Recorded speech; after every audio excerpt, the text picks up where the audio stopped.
Española de la Universidad Autónoma de Madrid, donde imparte docencia desde el curso 2003-2004. Desde marzo de 2012 es, además, secretario académico de dicho departamento. Por su tesis doctoral, la exposición lingüística de la finalidad en textos histórico-cronísticos medievales, recibió el premio extraordinario de la Facultad de Filología Española de la Universidad Complutense de Madrid. Ha desarrollado su investigación, fundamental pero no exclusivamente, en el ámbito del español desde una perspectiva diacrónica. Dentro de este campo de conocimiento, ha abordado el análisis de los marcadores del discurso y de la interfaz sintáctico-semántica y ha estudiado las relaciones entre oralidad y escritura. Entre otros, ha llevado los siguientes proyectos de investigación. Es miembro investigador de la Fundación Rafael Lafesa, de la Real Academia Española, encargado de la elaboración del nuevo diccionario histórico de la lengua española. Es miembro investigador en el proyecto de investigación Vieja y Nueva Sintaxis en español medieval. Ha participado en la redacción de libros, entre los que encontramos temas como hacer, un verbo que sirve para casi todo, contenido en el libro Fronteras de un diccionario, las palabras en movimiento. Santiago es un profesor excepcional y gran comunicador, además de tener un gran sentido del humor que hace sus clases muy dinámicas y muy provechosas. En nombre de la Universidad Popular de Tres Cantos, muchas gracias a todos por estar entre nosotros y poder disfrutar de sus conocimientos.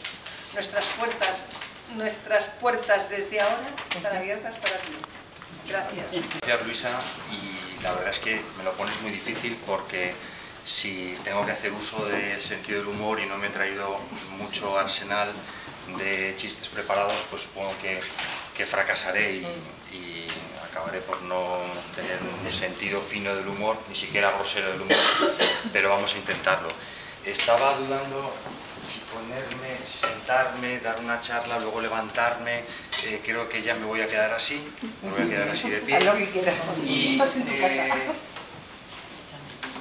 sí que quiero, en primer lugar, agradecer la invitación y en segundo lugar, también rendir ese pequeño homenaje, ya que lo vi en la red, ¿no? El fallecimiento de Carmen Michelena, porque me parece que actividades, y lo comentábamos antes de empezar este evento, ¿no? Actividades de este tipo son verdaderamente las que merecen la pena, ¿no? Porque van más allá de esa traducción que decíamos, traducción monetaria, ¿no?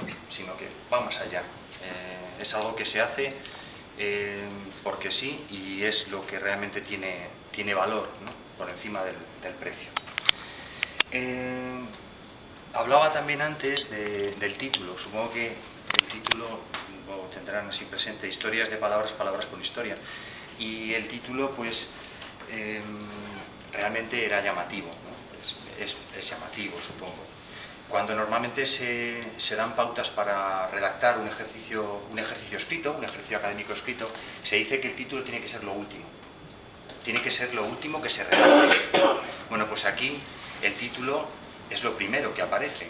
No solamente lo primero que aparece en la conferencia, sino lo primero que tuve que proponer. Era un título que además está basado en un juego lingüístico que se llama retruécano, que es jugar con el doble sentido de las palabras, ¿no? De manera que historias y palabras se iban cruzando.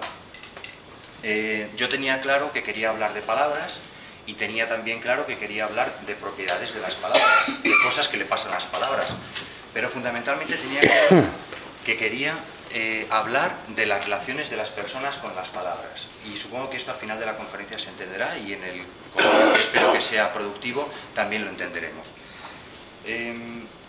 Así que, a diferencia de lo que suele ser aconsejable en los escritos académicos serios, pues yo empiezo la exposición con un juego. Es el juego del vegano, así que no esperen demasiada seriedad de esta exposición. El título, cuando alguien pone un título como un juego, se sorprende porque realmente empecé a ver, después de haber hecho la propuesta del título, que había una relación muy próxima entre palabras y personas. Las palabras y las personas tienen vida. los dos elementos, tanto palabra como persona, son protagonistas de historias, les pasan cosas. La palabra, por ejemplo, tiene cuerpo. Tiene un cuerpo que a la hora de hablar es los sonidos. Se viste de sonido y a la hora de escribir se viste de letras. La palabra además tiene un espíritu, y el espíritu es el significado, el sentido que adquiere la palabra en el texto o que habitualmente sabemos que tiene. Las palabras además viven con otras en los discursos, igual que las personas viven con otras en sociedad. Por otro lado, cuando se habla, por ejemplo, de la pervivencia de las palabras a lo largo del tiempo en un idioma, se asocia con la trayectoria vital de las personas. Una palabra nace, se desarrolla y muere si deja de usarse. Por ejemplo, había dos palabras, una palabra que es asaz, que dejó de utilizarse prácticamente en el siglo XV, en el siglo XVI, significaba bastante. Venía de satis, ad satis, de ahí viene satisfecho. Y hay otro significado que es del verbo catar, que significaba ver, buscar. Hoy en día catar es degustar. Bueno, pues ese significado también se perdió. Son, digamos que la parte espiritual de la palabra se perdió en su momento, ¿no? En algunas ocasiones, por ejemplo, se producen desapariciones de palabra. La palabra deporte es una palabra medieval, es del siglo XV y significaba pasatiempo, distracción. Y el pasatiempo y la distracción solamente lo podían tener los nobles. Bueno, pues curiosamente, cuando se empieza a tomar la palabra sport del inglés en el siglo XIX, a finales del XIX, y además se dice, curiosamente, en un texto de 1896, se dice el noble sport, el noble deporte, el noble sport de la pelota. A mí me llamó mucha atención ese texto, el noble. Entonces, seguía enlazando con esa idea de que el deporte y el sport, se llame como se llame, era de los nobles. Efectivamente, a finales del XIX solamente podían hacer deporte determinadas personas. Aquellas que tenían suficiente tiempo como para cansarse después. Bueno, pues la palabra deporte acabó elegida y, digamos que, relegando a un anglicismo, el anglicismo sport, que todavía se mantiene, ¿no? Pero creo que lo que es prevalente hoy en día en nuestro idioma es deporte. Otra palabra de la que posiblemente hayan oído hablar es la palabra azafata. Bueno, pues la palabra azafata es otra palabra medieval, que viene del árabe. Bueno, pues esa palabra, que tiene otra hermana, que es azafate, que está en el diccionario, que es una bandeja, un canastillo. Bueno, pues la azafata era la criada de la reina, la persona que se encargaba de ayudar a vestir a la reina. Supongo que entre los utensilios de la azafata tendría este canastillo, esta bandeja, el azafate. Bueno, pues esa palabra se dejó olvidada y cuando con el desarrollo de la aviación como turismo, se tiene que pensar en una palabra para designar a la muchacha, a la mujer que ayuda en los vuelos, pues se retoma esta palabra y se recupera azafata. En el español de América crearon otra palabra distinta, crearon la palabra aeromoza. Entonces, en el español de América, aeromoza. En España, en el español europeo, tenemos azafata. En esta comparación que estoy estableciendo entre personas y palabras, en algunos estudios lingüísticos, por ejemplo, se habla, en lugar de préstamos lingüísticos, se habla de inmigración léxica y coincide bastante bien con los movimientos poblacionales que se desarrollan especialmente en el siglo XX, ¿no? Y también comienzo del XXI, por supuesto. O sociales, mejor dicho, porque aparecen mucho en los textos. Sin embargo, una palabra como olifante es una palabra muy huraña, ¿no? Que apenas aparece en los textos. De hecho, en el diccionario María Moliner lo define así: trompa de caza o de guerra hecha de cuerno de marfil usada en la Edad Media. Es famosa la que usaba Roldán. No sé si hay muchos olifantes que no sean el cuerno de Roldán. Y luego hay palabras que son muy exquisitas, que aparecen solamente en determinados textos. No se relacionan con cualquiera. Por ejemplo, oligosacárido. Oligosacárido solamente aparece en textos bioquímicos, por ejemplo. O una palabra que el otro día preguntaba preguntaba por su significado en clase e inmediatamente me dijeron el significado, porque hicieron uso de sus aparatos tecnológicos. Yo preguntaba que qué era inmarcesible, y en una clase que estaban un poco más adormecidos con la tecnología, no sabía, inaccesible, no sabían muy bien, pero en otra inmediatamente dijo Lidia, además me acuerdo el nombre, Lidia dijo que no se puede marchitar, efectivamente. Inmarcesible, a pesar de lo que nos parezca la palabra, es que no se puede marchitar. Lo que pasa es que como no la relacionamos con nada, no sabemos, no podemos recuperar el significado, es muy difícil. Inmarcesible aparece, por ejemplo, en textos de poesía un poco ya, no ñoña, pero sí de otra época, ¿no? Bueno, pues como ven, este desarrollo, este paralelismo que hay entre personas y palabras se puede seguir desarrollando. Tanto es así que persona, la palabra persona, viene del latín persona y significa máscara del actor. Es decir, lo que cubre el rostro, a veces también voz del actor, lo que cubre el rostro, lo que cubre el cuerpo, es una metáfora. Y curiosamente la palabra palabra viene del latín parábola, que es comparación, alegoría, que a su vez viene de un verbo en griego que significa parabalo, que era algo así como yo comparo. Por lo tanto, incluso la palabra persona y la palabra palabra son metáforas. Ahora me quiero centrar en de qué palabras vamos a hablar, o de qué palabras voy a hablar, y luego también quiero que hablen ustedes también, me tienen que contar palabras para crear un poco de tensión.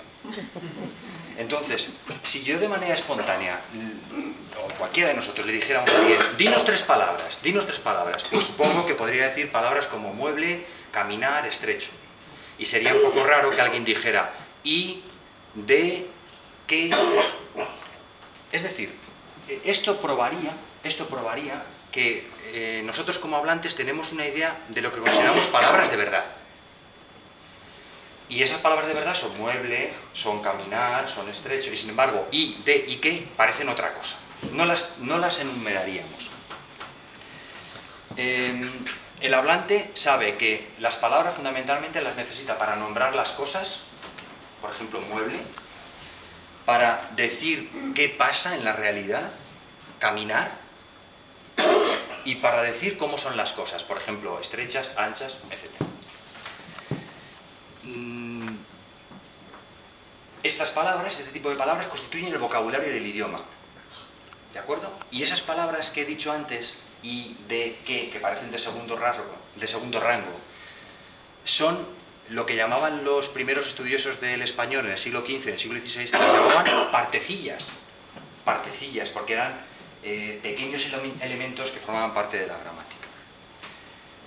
Podía seguir con la metáfora antropomórfica o la metáfora de la forma humana, y podría decir que las partecillas y de que son huesos y que el vocabulario es carne. Entonces, para continuar con la exposición, dejaremos los huesos de lado, la gramática, y seguiremos aplicándonos en la carne, ya deshuesada. ¿Cómo se forma? Estoy haciendo un recorrido un poco rápido, pero bueno, ¿cómo se forma el vocabulario en español? ¿Cómo se constituye el vocabulario español? Bueno, pues primero, sabemos que el español castellano proviene del latín y que hay otras lenguas hermanas que también son romances, lenguas romances, así se llaman. Entonces el francés, el italiano, el gallego, el catalán, etc. Y los antiguos dialectos históricos, el asturleonés, el aragonés, etc. La pervivencia de textos latinos y la existencia de lenguas hermanas nos permite investigar sobre el origen de las palabras y de la relación que hay entre los vocabularios de todas estas lenguas. La mayor parte del léxico en español, como todos sabemos, proviene del latín. Las tres palabras que yo he mencionado antes, mueble, caminar y estrecho, son palabras que vienen del latín. Por ejemplo, mueble. Mueble viene del latín mobile. Y curiosamente con V, escrito con V. Esto es otra cuestión que también, si nos da lugar, hablaríamos. Entonces, mueble aparece ya en textos del X y del XI, del siglo X y del siglo XI. ¿En qué tipo de textos? En textos notariales, porque los muebles eran los objetos heredados que se podían desplazar. Era como un móvil hoy en día, curiosamente. que se podían desplazar. Y frente a esos están lo que hoy en día denominamos inmuebles, inmobiliaria, bienes inmuebles que no se pueden desplazar. En la Edad Media no les gustaba, bueno, estoy bromeando, no les gustaba inmuebles, preferían el término raíces. Eran bienes muebles y bienes raíces. Todavía se mantiene hoy en día. Caminar. En cuanto a caminar, por llevar la contraria en cierto sentido a Machado, el camino fue primero y después caminar. Camino era una palabra que vino del latín vulgar caminus y después se creó el verbo. Se documenta camino en el siglo XI y caminar se documenta en el XIII. En el libro de Alessandria aparece el término caminar. Y el adjetivo estrecho viene del latín strictus y ya aparece en el siglo X con el valor que tiene hoy en día para designar aquellas cosas que son donde son poco anchas. La distancia entre una y otra es de poca anchura. Estrecho va a competir con otra palabra que es angosto, que igual nos suena. Angosto, que se parece mucho a angustia, y también hay una estrechez, ¿no?, en el sentimiento. Fundamentalmente de latín, perfecto, pero hay otros orígenes. Por ejemplo, hay muchas palabras que son prerromanas, anteriores a la llegada del latín a la península como idioma, y de los hablantes del latín, que al fin y al cabo son los que mueven el idioma. El idioma no va solo, sino somos nosotros los hablantes los que lo movemos. Entonces, por ejemplo, la palabra perro, una palabra común. Bueno, la palabra perro es prerromana. Algunos creen que puede tener un origen onomatopéyico, un r, algo así. Bueno, igual puede ser, lo que interesa es que esa palabra aparece desde los primeros textos. Curiosamente, se habla de textos donde los perros tienen que ir engarabitados. Lo que hoy en día es con correa y bozal, pues engarabitados es una especie como de gancho. Y perro empezó a ser una palabra que se utilizó como insulto, no lo voy a reproducir porque no es necesario. Y también es curioso que muchos textos medievales y clásicos denotan los castigos que infligían a los perros. Hay muchísimos, es bastante curioso. Otra palabra prerromana es muñeca. Es curiosísimo, la palabra muñeca es prerromana. Muñeca está emparentada con muñón, que también es otro término, tal vez un poco menos frecuente, pero también lo asociamos. Servía para designar una elevación del terreno. Después sirvió para designar un abultamiento en el brazo, el muñón. También una parte del brazo, muñeca, porque el muñón y muñeca están relacionados en la zona. Posteriormente, esa idea de que hay algo elevado o de que hay un muñón, algo abultado, pasó a ser un lío que se hacía con los trapos. ¿Lo veis? Y posteriormente, ya en el siglo XV, se documentan esos trapos como un juguete que utilizaban las niñas. Ya en el XV, el XVI. Palabras que vienen del latín, palabras prerromanas, y evidentemente hay muchas palabras que vienen de contacto lingüístico con otros idiomas, que es la palabra izquierdo o izquierda, lo cede del vasco. Y se cede, o mejor dicho, el castellano acepta esa palabra, no porque no tuviera palabra para designarlo, pero la palabra que venía de sinester, efectivamente, siniestro, y era una palabra que estaba muy asociada a los augurios funestos. Por ejemplo, cuando sale el Cide Vivar, prácticamente en el mismo verso, se dice que sale con la corneja diestra. En castellano medieval no sería corneja, no son así, es cornella diestra, ¿no? Castellano medieval. Y en el mismo verso se dice, cuando llega a Burgos, Obo tuvo la siniestra, y la siniestra tenía una connotación muy negativa, era muy funesta. Entonces, esa es una explicación que dan los etimólogos para decir que se toma algo que suena menos fuerte, ¿no?, y más positivo. Por ejemplo, del árabe vienen muchas palabras, muchísimas palabras. Y además es una diferencia de los idiomas peninsulares al resto de las lenguas romances europeas. Eso es un elemento de distinción. La palabra cifra viene del árabe. Y hoy le preguntaba a un camarero en la Plaza Mayor de Madrid, le decía, perdona, se pronuncia Séfara, y me dice, se ríe un poco, con lo que yo creo que me acerté mucho, pero bueno, me aseguré de que Séfara era cero, vacío, cifra. ¿De acuerdo? Es el espacio que tiene, porque lo importante en los números no es muchas veces, salvo en las unidades, no es solamente el valor de las unidades, sino el lugar que ocupa dentro del guarismo, ¿no? Las lenguas precolombinas también dan mucho vocabulario. Por ejemplo, la palabra tiza viene del náhuatl, de una lengua precolombina, y significa arcilla blanca. Ya vemos luego la evolución de la sustancia blanca de arcilla a un elemento que sirve para pintar blanco. Dicen que uno de los primeros americanismos es el término canoa. ¿Y por qué lo dicen con tanta rotundidad? Porque en la primera carta de Colón, que está recogida en su diario, su primera carta de 1493, aparece la palabra canoa, y está diciendo que ellos van en una especie de fustas de leña, es decir, en una especie como de troncos de leña, lo que llaman canoas, que ellos llaman canoas, dicen. La palabra barbacoa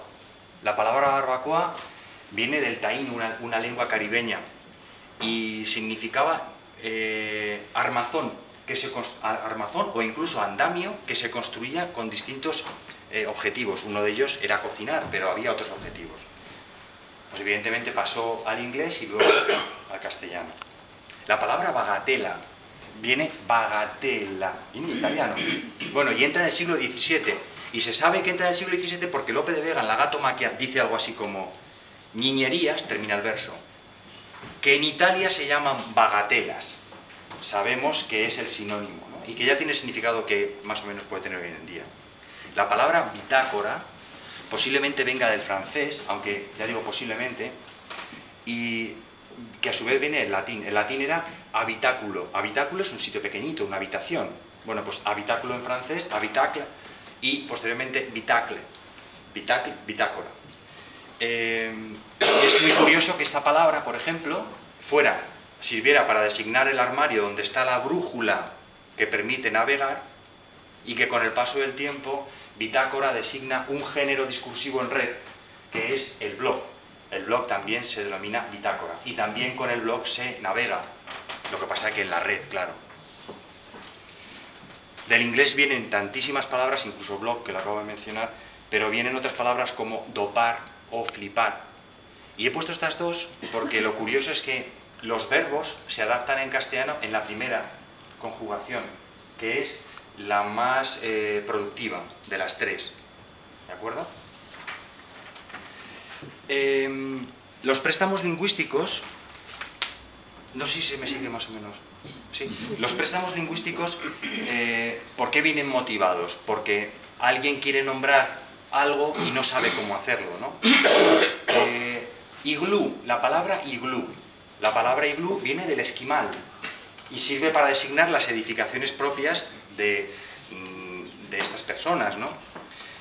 Aunque no cabe duda de que fundamentalmente es el influjo cultural y político el que genera cauces de préstamos. Al español llegan, por ejemplo, muchos préstamos del italiano en la época del Renacimiento. No solamente el 16, sino también el 15. Y cuando digo italiano estoy siendo un poco no exacto, porque se podría decir también toscano, porque la división del italiano es bastante más compleja. Igual cuando estoy diciendo español estoy siendo también un poco grosero empleando los términos, ¿no? El francés, por ejemplo, influye muchísimo en castellano. Incluso cuando vienen términos del inglés, viene a través del francés. Muchísimo. No solamente en la Ilustración, siglo XVIII, sino porque nuestra cultura en buena medida ha estado influida por Francia, ¿no? Y por supuesto el inglés, siglo XX, siglo XXI, etc. He dicho antes que la mayor parte del caudal léxico viene del latín. Hay que distinguir dos momentos, y yo creo que ustedes lo van a ver con mucha claridad en casi todos los casos. Por ejemplo, hay un momento que es el momento del origen de las palabras. Entonces, esas palabras se van a desgastar mucho formalmente. Ese es el léxico que se llama patrimonial, el que se desgasta continuamente. Y luego hay otro léxico que es cultismo, donde la palabra se desgasta mucho menos. Y hay dos momentos fundamentales. Uno es el siglo XV, donde desde España se busca la cultura latina, y otros siglo XIX y siglo XX, cuando hay una especie de préstamo supralingüístico. Los compuestos cultos del tipo cinematógrafo, donde tenemos kinema, kinematos, del griego, y grafo, esa palabra no existió en griego, son formantes que se utilizan para crear palabras que están por encima de los idiomas, que son palabras cultura, ¿no? Entonces, por ejemplo, strictus, que antes lo he comentado, strictus es la palabra que da lugar, del latín, que da lugar a estrecho. Ha cambiado la palabra. Sin embargo, estricto ha cambiado muy poquito. Bueno, pues estricto entra en el 15. Es cultismo y entra después. Además hay una diferencia entre estrecho, que es algo físico, y estricto, que fundamentalmente es moral, actitudinal. Por ejemplo, oreja, viene de aurícula. ¿Cuál es el cultismo? Auricular, que entra 19-20, no he comprobado cuándo entra exactamente, pero auricular es bastante más reciente.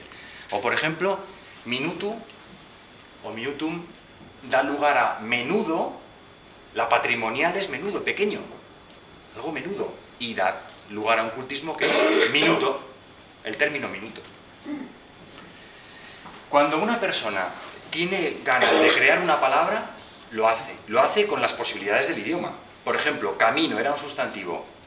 Los hablantes de la época crearon caminar. Eso se llama neología. Neo, neos, nuevo, y logos, logu, del griego, palabra. Me he puesto como límite, también lo comentaba antes, que hay que ponerse límite. Digo, voy a poner 5 palabras, 5 creaciones actuales.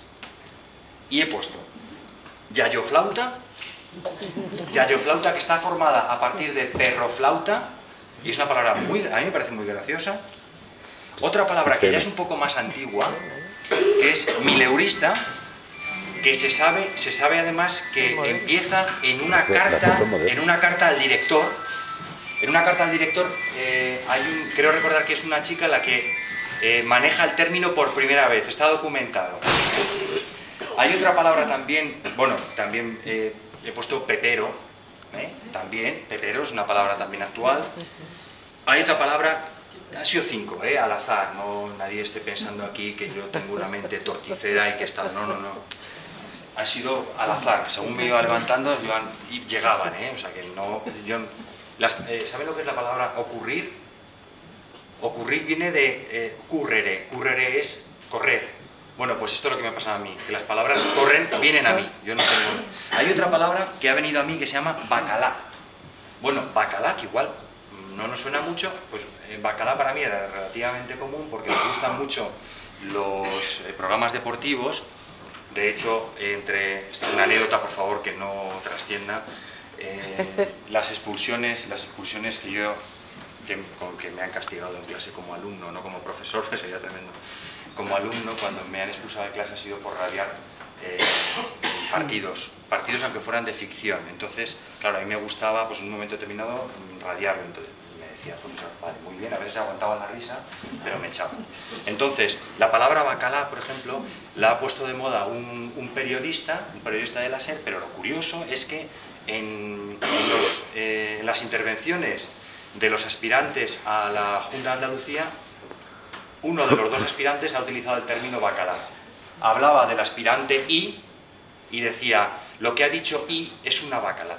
Digo, hombre, mira, ya puede tener éxito. Y luego he visto una palabra, también me llegó ayer, que era la palabra marcianada. Marcianada. Y resulta que marcianada lo están utilizando como para promocionar una película que se llama Extraterrestre, de Nacho Vigalondo, y entonces marcianada evidentemente está asociada a americanada. Yo creo que va por ahí, el juego, ¿no? Españolada, americanada, etc. Pues esto es marcianada. Bien, el léxico de un idioma, como ven, es algo amplísimo. Me voy entreteniendo demasiado y yo quería haber ido más deprisa, pero bueno. El hablante es capaz de actuar con su léxico. no digo que domina el léxico, porque a veces no nos salen las palabras que queremos decir, pero sabe cuándo puede utilizar una palabra y cuándo no. Por ejemplo, en un contexto formal utilizará fallecer y no va a utilizar morir, que es mucho más, pero palmarla, estirar la pata, evidentemente, no. Sería algo tremendo, ¿no? Imagínense. Por ejemplo, una persona que tiene una formación lingüística, una persona urbana como yo, que es mi segundo nombre. Entonces, una persona que vive en la ciudad y que va al pueblo y tiene ahí sus raíces en el pueblo, tiene una duda, porque sabe que hay formas que son incorrectas. ¿Y qué hace? Bueno, pues yo creo que hay que hablar como se habla allí. Por ejemplo, no se dice dehesa, porque dehesa parece que vas a dar una vuelta, no, dehesa. Se va a la dehesa a trabajar. No se dice prado, prado. No se dice errá, esto es un poco menos frecuente, errá, sino se dice, se dice errá y no errada. Errada era el cubo de zinc últimamente, ¿no?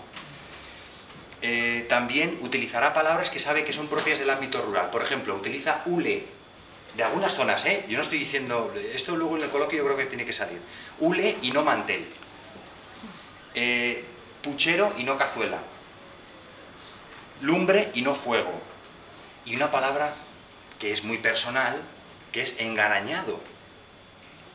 La palabra engarañado en lugar de torpe, inhábil.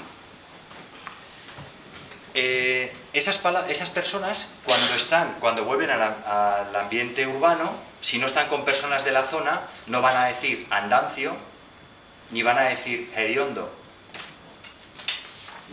Luego retomo esto, además, el hablante no solamente es hábil utilizando las palabras, sino que el hablante tiene un conocimiento cultural de las palabras. Por ejemplo, va a escuchar a Messi o a Higuaín que dice lindo y sabe que esa palabra es propia del español de América, en la zona de Argentina. Qué lindo partido, ¿no? Pero va a haber, por ejemplo, en el mismo periódico, va a ver que en un artículo de opinión aparece prevaricar y aparece por ende. Sabe que prevaricar forma parte del ámbito jurídico y que por ende es una construcción casi fosilizada. Significa por ello, por eso, y que se utiliza a veces para dar un poco de relieve al texto, ¿no? Pero está en... Curiosamente busqué el término prevaricar y la primera definición es estar loco. Me llama muchísimo la atención. El hablante tiene un olfato tremendo, ¿no? Porque, por ejemplo, una palabra, tú le dices a un hablante del español que no haya ido nunca a la escuela, y tú le dices, Gerfond es del español, y te dice, no. Claro, una palabra que sea J-R-A-N-F, dice, eso no es español. Y sin embargo, falanto, ¿es del español? Y dice, ah, pues no sé. No me la he inventado, ¿eh? O sea, no existe, pero podría existir. Y sin embargo, Gefran, yo creo que no. Aunque no sepa qué es andancio, lo va a relacionar con andar. A cansar, cansancio, andar, andancio. Vale, puede ir por ahí. A veces le llama la atención que de repente se diga, en la puerta había un muchacho prieto. Y dice, ¿cómo que un muchacho prieto? ¿Pero qué es eso de que un muchacho prieto? Bueno, pues vamos a ver. Primero, andancio es una manera de aludir a la enfermedad leve contagiosa. En algunas zonas, especialmente zonas asturleonesas e incluso curiosamente también Canarias, se registran esos dos valores. Y hice la prueba en la cafetería de la facultad, tampoco que no salga de aquí, y entonces pregunté, oye, ¿sabéis lo que es andancio? Y en ese momento estaba un compañero del departamento, que tú conoces, un compañero del departamento, que no diré el nombre, y Sergio, que es el hijo del dueño del bar. Y digo, ¿sabéis lo que es andancio? Y me dice Sergio, claro, si lo tuve yo cuando estuve en Asturias. ¿Ah, sí? Y me dice, sí, porque llegué, me encontraba muy mal y me dice un señor mayor, tú lo que tienes es andancio. Y dice, ¿cómo que tengo andancio? Y dice, sí, sí, que se te va a pasar enseguida. Efectivamente. Y el otro profesor dijo, andancio, y dice, andar. Sí, pero ya te lo contamos. Bueno, en la Edad Media, por ejemplo, las enfermedades, de ahí viene, en la Edad Media las enfermedades andaban. Andaban no así, sino que el verbo andar significaba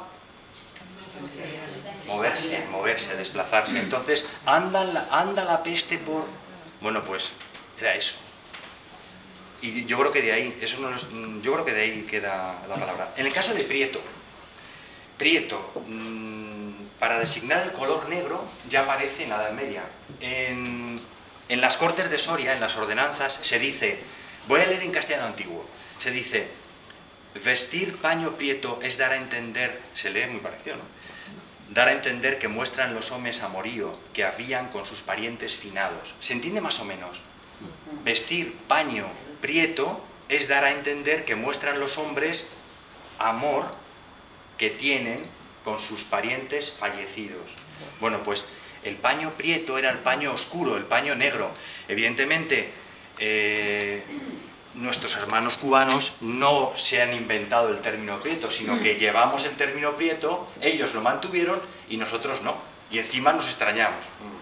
Portugal, Bueno, se llama Portugal. reproduzco una no conversación tal cual, pero sí conversación de 4 filólogos. Y me dicen, oye Santi, ¿tú sabes lo que es dechado? ¿Dechado? Dechado, claro. Y dices, dechado. Y empezamos casi los 4 al mismo tiempo. Claro, dechado de virtudes, dechado de perfecciones. Vale, bien. ¿Y qué? Pues... Vale, luego lo vemos, luego lo vamos a ver, ¿eh? Y a continuación yo para vengarme dije, ¿y tú sabes lo que es aterido? ¿Dónde viene aterido? Porque la otra persona era de clásicas, ¿no? Le digo, ¿de dónde viene aterido? De frío. Y dice, claro, aterido, ya Santi, vale, aterido de frío. Digo, sí, ¿de dónde viene? Ah, pues no sé. El hablante lo que va a hacer es dechado de dechar, aterido de aterir. Bueno, pues dechar no existe. Y no sé si ha existido alguna vez. Pero aterir sí, pero se utiliza muy poco. Los hablantes somos, vamos, tenemos que buscar justificación para todo, hasta para la etimología popular. Voy a entrar a ver esto, entro en internet, ¿no? Y veo ahí en la red que aparece, es un techado de virtudes, es un techado de virtudes. Cito la referencia, elpollourbano.es. Y hay otro que todavía es más divertido que dice, un desdichado de virtudes. Un desdichado de virtudes. Bueno, esto lo voy a dejar para luego. Esto lo voy a dejar para luego. Voy a saltar. Sí, voy a saltar 2 páginas, ¿vale? Bien, lo hago así, ¿no? Que no crea nadie que lo tengo así apoyado, ¿vale? En esas 2 páginas... Vale, no hay nada. En esas 2 páginas hablaba de lo siguiente. Creo que el concepto de palabra en una sociedad cultural es un concepto de palabra asociado a la imagen. Antes hablábamos de la imagen. La palabra está fijada en la escritura. Eso es lo que quería decir y me lo voy a saltar para no... cuando nosotros aprendemos a escribir tenemos una idea de palabra normativa. Esta es una idea fundamental, pero ya digo que no voy a desarrollar más. Y la otra cosa de la que quería hablar es la de los diccionarios. Uno de los éxitos fundamentales en la cultura occidental es la ordenación alfabética. Eso es una cosa absolutamente prodigiosa y de una importancia sin límites. Lo que pasa que organizar las palabras de manera alfabética como si fuera un almacén bien organizado no es lo mismo que nuestro vocabulario, el vocabulario que tenemos nosotros. No sé si se me entiende. En el diccionario, por ejemplo, puede coincidir ocena y ochava, y están juntas, y nunca se van a juntar en un texto, nunca las vamos a utilizar. Ocena es algo así como enfermedad contagiosa, mucosa, la cosa asquerosa que voy a ahorrar, y ochava es octava, una variante de octava, y también el chaflán, una zona achaflanada. Entonces, a veces el diccionario, que ya digo que es un aporte fundamental, el diccionario alfabético, nos da ideas erróneas de nuestro conocimiento. Por ejemplo, a veces se dice que si una palabra no está en el diccionario no existe. Eso es mentira. Yo estoy poniendo casos de palabras como engarañado, que existe porque le he oído, se le ha oído a mi abuela, que es la persona de la que más vocabulario he aprendido porque decía palabras extrañas y jamás me volví a repetir una palabra. ¿Cómo ha dicho abuela? Son tonterías, nunca. Pero la palabra engarañado es una palabra que forma parte del repertorio lingüístico de léxico de mi abuela. Y esa palabra existía, porque cuando se decía, se sabía qué quería decir. Lo que pasa es que yo no la he vuelto a utilizar nunca, ¿no? También se dice, el inglés tiene más palabras que el español, también, mentira. Todos los idiomas, hay idiomas que tienen, el inglés lo que tiene es ningún tipo de limitación a la hora de asumir palabras y de engrosar un diccionario, pero eso no quiere decir que el inglés tenga más palabras. Para empezar, todas las personas cognitivamente tenemos la misma capacidad de recibir vocabulario, de tener vocabulario. En fin, que como decía Julio Cortázar, el diccionario puede ser un cementerio de palabras, y en ese aspecto la provocación de Julio Cortázar creo que tiene algo de verdad. Quiero casi terminar con una cuestión, y que casi engarza con lo anterior, y es que yo he hecho varias consideraciones sobre las palabras, he hecho alguna advertencia sobre el diccionario, la escritura, pero me gustaría que la parte final de mi exposición y después el coloquio estuviera basada en la relación personal que tenemos con determinadas palabras. Por eso lo anticipo, a ver si alguien o alguno de nosotros puede proponer palabras con las que está muy vinculado. Yo tengo la siguiente idea que se me ha ocurrido cuando estaba preparando esta charla, ¿no? Y es que la gramática de las personas es la misma. Todos tenemos la misma gramática. Nadie puede decir, yo tengo 2 preposiciones más. Venga, hombre. Yo tengo 2 pronombres personales más. No, mentira.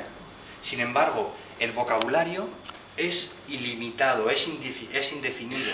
Si yo a un alumno le digo, mira, para mañana me vas a traer un esquema de los pronombres personales, dice, vale, puede decir, vale, bien, pero vamos, tío, vale. Pero si le digo, para mañana me traes una lista de todos los adjetivos del español, es interminable. Con esto lo que quiero decir es que, si seguimos con esta idea, creo que se podría plantear como hipótesis, aunque sea una hipótesis casi literaria, que nadie tiene el mismo repertorio verbal que otra persona. Y explico por qué. Si, por ejemplo, mi abuela me ha enseñado, yo nací en Logroño, pero mi abuela era de Ávila, y me ha enseñado una serie de palabras, esa experiencia que yo tuve como niño, es muy difícil que la tenga otra persona idéntica, en el mismo... No sé si me entienden. Yo creo que el vocabulario es patrimonio, por supuesto, común, pero hay unas zonas que forman parte de la cartografía personal, del dibujo personal de las personas. Yo voy a enumerar algunas y que me han llamado la atención o que han sido curiosas en algún momento. Pero voy a explicar lo de dechado. Explico lo de dechado. Dechado de virtudes. Sí. ¿Has visto la etimología popular, Con D. Bueno, dechado. Diccionario de la Real Academia. Incluye 3 significados, lo que se llaman 3 acepciones. 1. Ejemplar, muestra que se tiene presente para imitar. Modelo, ¿no? 2. Labor que las niñas ejecutan en lienzo para aprender imitando las diferentes muestras. Dechado. Esto aparece, por ejemplo, en exposiciones en la Biblioteca Nacional. Hubo una exposición de bordados y indicaba, igual lo conocen, dechado. Sí. 3. Ejemplo y modelo de virtudes y perfecciones o de vicios y maldades. Esto es curioso porque es un dechado de vicios, no sé si es tan común, pero puede ser. Bueno, ¿de dónde viene dechado? Pues lanzo mi teoría. La etimología se indica en el diccionario. Dictatum, precepto, enseñanza, no dice nada más. Bueno, pues mi propuesta es que las formas de copiar de los scriptoria medievales no se copiaba con un texto aquí y la persona miraba el texto, sino que muchas de esas copias era copia oral porque se dictaba en voz alta y al mismo tiempo había copistas, varios copistas que tomaban ese ejemplo. El dechado es lo que estaba diciendo la persona, dictatum, dictar. Y cada una de esas copias, todas esas copias, que a veces salían distintas, por eso uno entendía D, por ejemplo, y era T o era B, etcétera, ¿no? Entonces yo creo que el origen va por ahí. El de dictar algo es dar un modelo de las copias que se van a reproducir. Por supuesto, después eso pasó a lo que se llamaba la muestra, también en caligrafía, muestra o el modelo en caligrafía, en bordados, etcétera, etcétera. Desde luego, el uso de techado de virtudes a mí me parece una ocurrencia divertida, porque techado era algo así como, hay muchas virtudes que llegan hasta el techo. Vale, genial. Y como existe el verbo techar, me parece una ocurrencia, me parece divertido y a veces puede funcionar. Por ejemplo, la palabra cerrojo no venía de cerrar. En algunos diccionarios creen que no viene de cerrar, sino que era berrojo. Lo que pasa es que como berrojo venía a través del francés, berrojo, berrar, no, cerrar, vale, perfecto, ya estamos tranquilos. Por eso alguno decía cerrojo, como es de hierro, ferrum. O sea que, sin embargo, un desdichado de virtudes me parece un desatino tremendo, porque no entiendo, eso desdichado de virtudes me hace gracia. Con respecto a lo de... Bueno, hay muchas más, pero aterido, por ejemplo, se da una etimología, no viene del latín. Por eso cuando yo le decía a mi amiguete de clásicas, le decía, ¿de dónde viene aterido? Estaba lanzando una puya porque, claro, no viene del latín. Él estaba buscando tenus, tenere, débil, pero yo creo que no, claro, es que se supone que es una voz onomatopéyica, tal vez estaba ahí tiritar. Tampoco, no estoy de acuerdo tampoco, porque hay un término que es enterido, y enterido se asemeja a aterido, o sea que yo creo que está por investigar. En cualquier caso, aterido siempre va con frío. Y hay otra palabra que es arrecirse, arrecido también de frío, que viene de rigere, arriscere en latín, que era rígido, entonces se quedaba rígido de frío.